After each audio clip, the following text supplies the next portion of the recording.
يا أيها الناس كلوا مما في الأرض حلالا طيبا ولا تتبعوا خطوات الشيطان إنه لكم عدو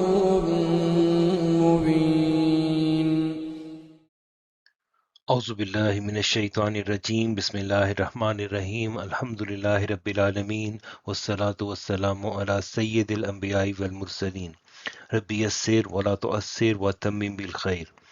We are continuing our discussion on Asbab al-Tahrim, the reasons for prohibition. Last week we concluded by discussing about intoxicants, and this week we will start by discussing about harmful substances. In this relation, this is the journey that we will have together today and tomorrow, inshallah. So let's begin with the evidences for prohibition. How do we say that harmful substances are prohibited? What is our evidence? So one of the key things to note in this regard is that our body is an amana from Allah subhanahu wa ta'ala. So we have to protect it. It is not our own that we decide what we want to do with it. Allah subhanahu wa ta'ala has prescribed how we should deal with it, and we have to protect it from all harmful substances. In this relation, Allah subhanahu wa ta'ala has told us, A'udhu billahi minash shaitani rajim, وَلَا تُلْقُوا بِأَيْدِيكُمْ إِلَى التَّهْلُكَةِ, and do not let your hands throw you into the destruction.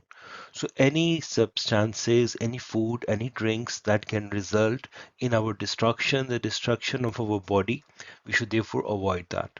This ayah tells us that harmful substances are therefore prohibited.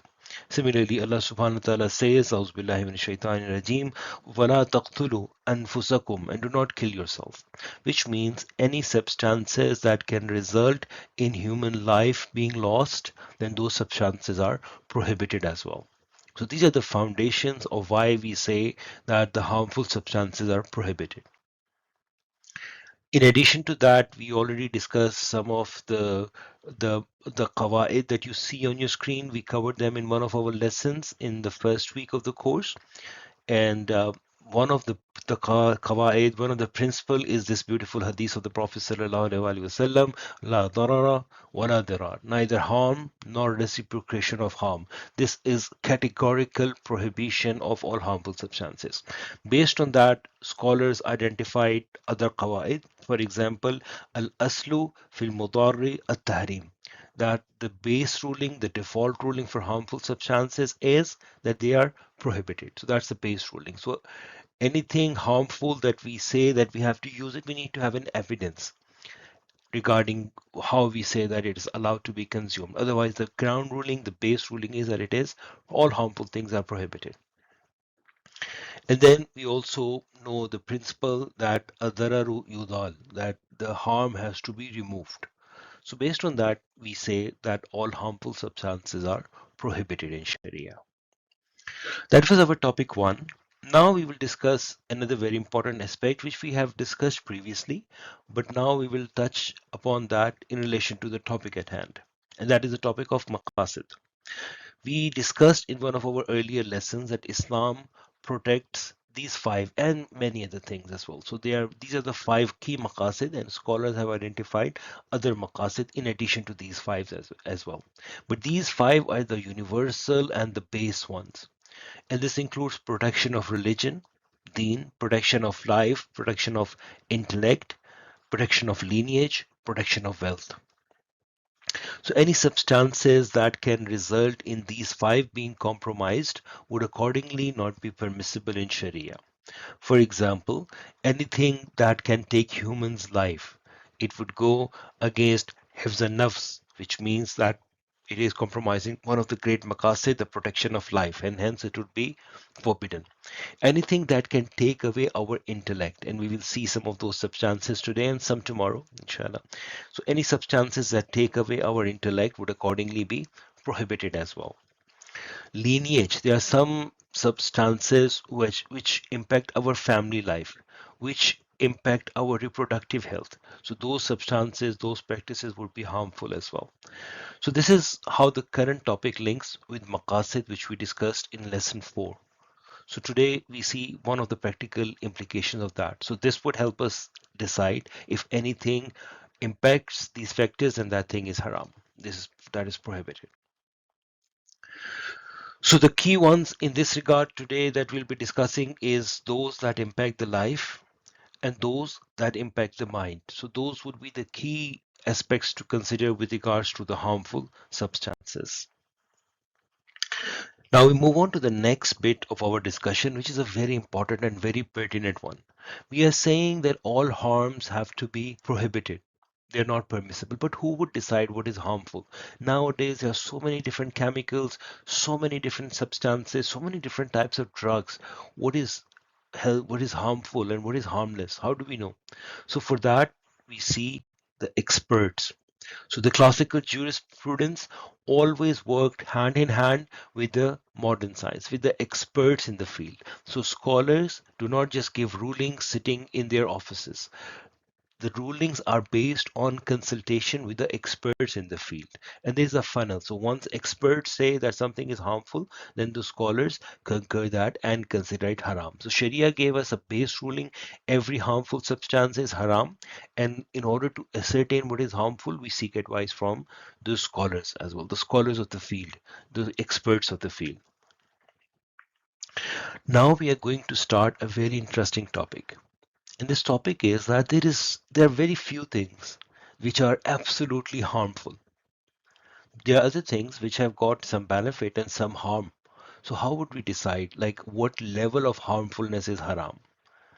Anything that has got any level of harm, would that be considered as haram or not? So let's see a beautiful explanation along with some contextual slides. So first of all, one of the contextual points to remember is what we discussed in lesson 4. So now we are seeing practical implication of that, and that says that al-mafasidi awla min jalbil masalih, that repelling the evil, repelling the harms takes precedence over attaining the benefit. So if something has got more harm than good, then that thing has to be prohibited because repelling the harm is more important than gaining the benefit. So this is one of the key rules. So this is what we will shortly see in a graph. This is another aspect related to it. In the top line, you see that from harm to benefit. This is a graph between harm to benefit. So the left hand side is benefit, the right hand side is harm. So if there's a product in which there is almost certain that this is harmful, there is no benefit in it. For example, tobacco. For example, certain types of poisons that people used to take away their lives. So if they are certainly prohibited for internal consumption. So those would be haram for internal consumption. So that's what you see on line number 1, which says that if there's only harm, then this substance is strictly prohibited.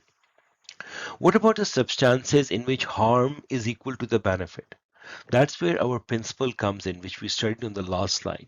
So if there's harm as well as benefit, but repelling the harm would take precedence and you would preferably consider this product, this substance to be prohibited as well. It's better to be safe and consider it prohibited.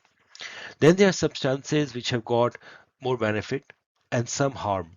For example, certain spices and certain things that we use in day-to-day life, for example, sweets and sugars and so on and so forth. So they have got some benefit as well. They give us energy as well. They have got some harms as well.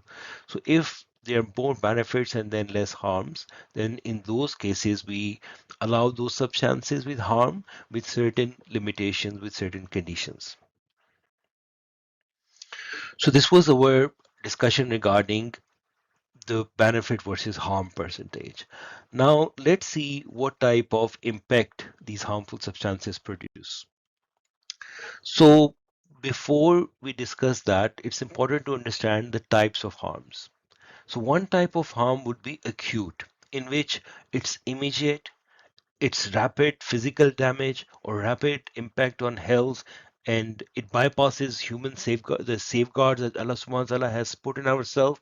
For example, the poisons, the cyanide, and so on. So they have immediate impact. So that's acute harm. The other type of harm is chronic harm, which shows impact over a period of time. For example, smoking. It shows its impact over a period of time. So these are the two types of harms.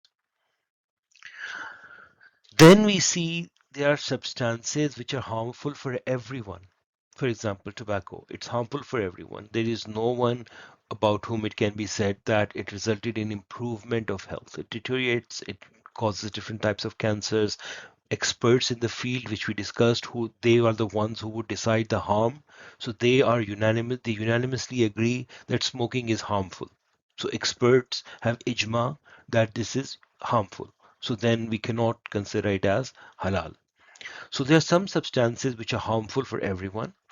On the other hand, there are some substances which are harmful for particular people. For example, if there's someone who's suffering from a particular disease, and in that disease they are not allowed to eat a particular substance which is generally halal and which is generally not harmful for the people, that is a conditional harm. So these are the two types of harm. One, harmful for everyone. Second, harmful for certain people. So basically, on the basis of that, scholars drive the rulings, which we have put onto a chart and we will shortly see. Another point before we go on to that chart is that there are some poisons which impact immediately, immediate death, and on the other hand, there are some slow poisons. The rulings that the scholar give for both is that they are both prohibited, both are haram, whether it's sudden death or whether it's a death over a period of time, both are considered as haram. We know about smoking, and nowadays there are different variants of smoking as well, such as shisha, hookah, vaping, e-cigarettes, and so on. If they result in the same substances or similar substances, the harmful ones going inside the body, then they have got the same ruling as the original substance. So, based on that, we do not allow these different new kinds of self-harm. This is the chart that we were talking about. So let's spend a moment trying to understand what this chart is all about. And this would establish a good contextual, good important foundation with regards to understanding that the Harim, the prohibition of harmful substances, is a very important chart. So at the top we see the the type of impact, acute versus chronic. And we discuss acute is immediate harm and the chronic is over a period of time. On the y-axis, we see at the top absolute harm, and then underneath that relative harm, which is harmful for a few people. So in this relation, that first box, which is acute and absolute, about that it says universally deadly, immediately. Lethal poisons, glass, corrosive substances, etc. So the ruling is that they are haram for everyone. So they impact everyone and their results are immediate. So they are haram for everyone. Then there are substances which are chronic. There are some mistakes on the slide. For example, mud might come into the chronic side of thing, unless it's a mud with parasites and chemicals and so on. Then it could have immediate impact. Otherwise, it could come under chronic. If there are some children who eat mud, there are people who have got a disorder of eating mud and so on. So, what is the chronic and absolute one? The orange box. It says universally damaging over a period of time. The impact might not be immediate, but over a period of time, it has got the same impact through persistent use. Tobacco, heavy alcohol, cumulative, carcinogens, eating those substances. So the ruling is that they are also prohibited as well. As we discussed in the previous slide, if the poison impacts immediately or if it impacts over a period of time, in either case, it's haram. It's either case, it's putting your own self into the destruction, as we saw Allah subhanahu wa ta'ala prohibited that, and it's about killing oneself by consuming those substances, whether the death is fast or the death is slow. So therefore it is prohibited. Now let's look at the bottom two boxes. Let's look at the yellow box. So this one has immediate impact. It would immediately deteriorate health. It would immediately result in a medical condition developing. But it's relative. Not everyone would face that thing. And you know that there are certain allergens and certain types of severe reactions that people can have from certain substances. So those substances would be prohibited for those people, for those individuals. They would be permitted for others, but prohibited for those people. And then there are substances which impact over a period of time. They do not have an immediate impact and they do not impact everyone. So in that relation, they would generally be considered as lawful for most, but there would be certain conditions prescribed for the people for whom they are harmful. So this is the beauty of Sharia. There are some rulings that are applicable for everyone, and there are some Sharia rulings which are applicable to specific people. That's the beauty. Rather than having one rule for everyone, Sharia looks at things according to their situation.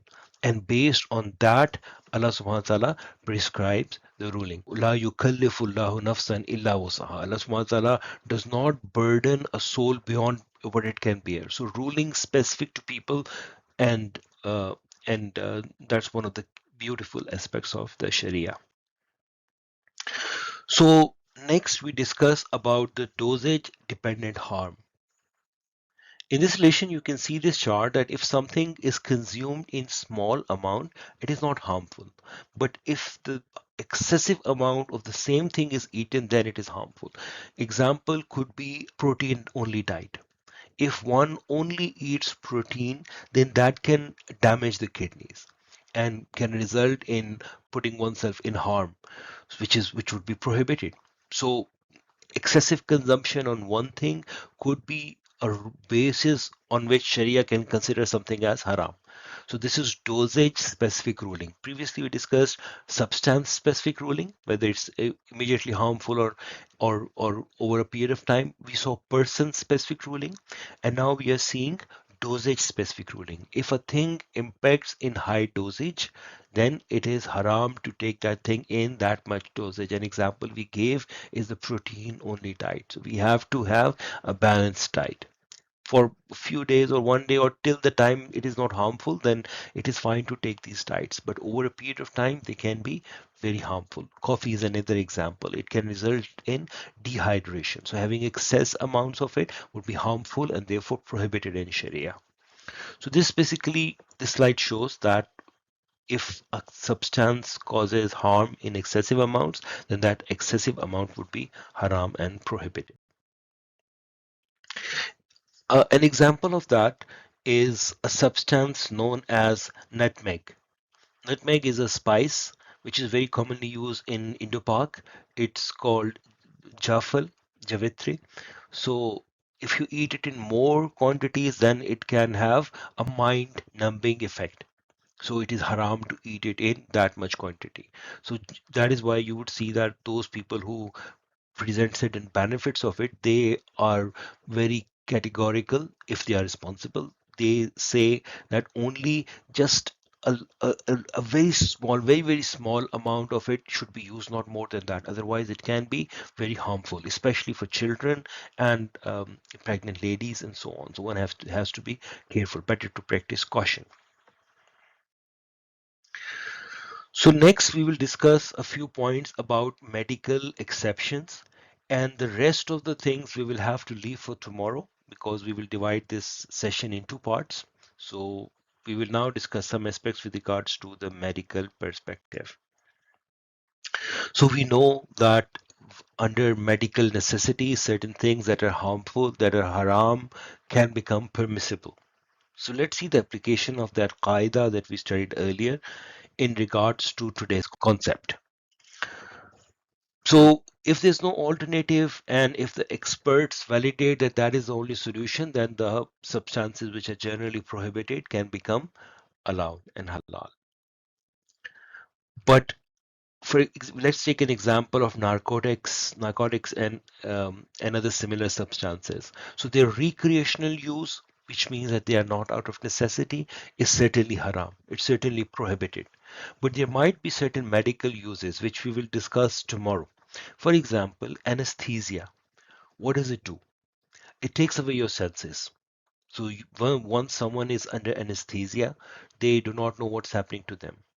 So that would, if done for recreational use or for anything other than medical need, then it would be prohibited.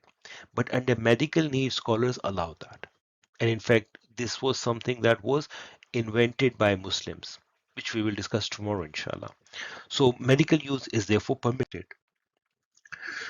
Similarly, there are certain cases in which people are given small amounts of poison to gain certain medical benefits. There are some schools of thought which categorically consider it as haram. But we have got some provision available in the Maliki and the Hanbali school, which say that those substances are haram, which if those the substances are haram when they actually cause the harm. If those substances do not cause the harm, then you cannot consider them as haram.